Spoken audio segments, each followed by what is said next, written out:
Al Gore's back. He just put out his new anti-global warming documentary. It's called An Inconvenient Sequel.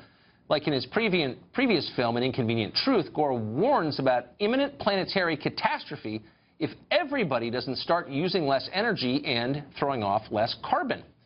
We've got some inconvenient truths of our own. A new paper points out that Gore's personal home in Nashville, Tennessee, consumes 21 times as much electricity as a typical American home. Can that be true? We weren't sure, so we asked Drew Johnson to come. He's a senior fellow at the National Center for Public Policy Research. He wrote that paper, and he joins us now.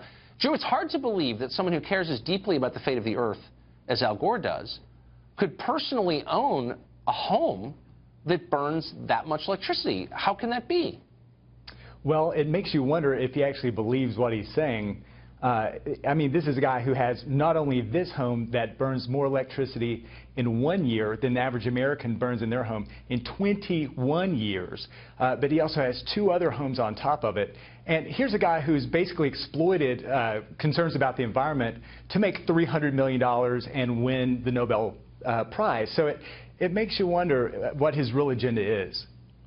You know, I remember in the 80s we were all upset when a series of televangelists got into sex scandals. They were in the pulpit telling you not to do X, Y, or Z, and then they got caught doing it. And they were appropriately humiliated, and they were in tears, and they had to leave the public stage for a while. Why do the same rules not apply to this hypocrite? I wonder the same thing, because just like a Jimmy Swaggart had to distance himself from Christians, environmentalists should be the most furious.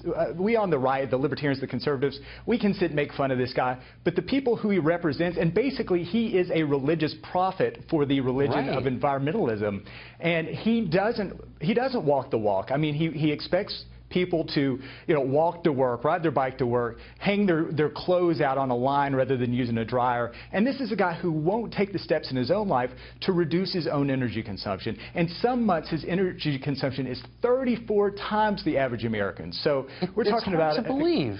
It's unbelievable, yeah. A liberal friend of mine had dinner with him a couple of years ago, and he literally talked about global warming during the meal, and then he got into an SUV and went out to Dulles Airport and flew private back home. And my friend was like a sincere environmentalist, was like, really?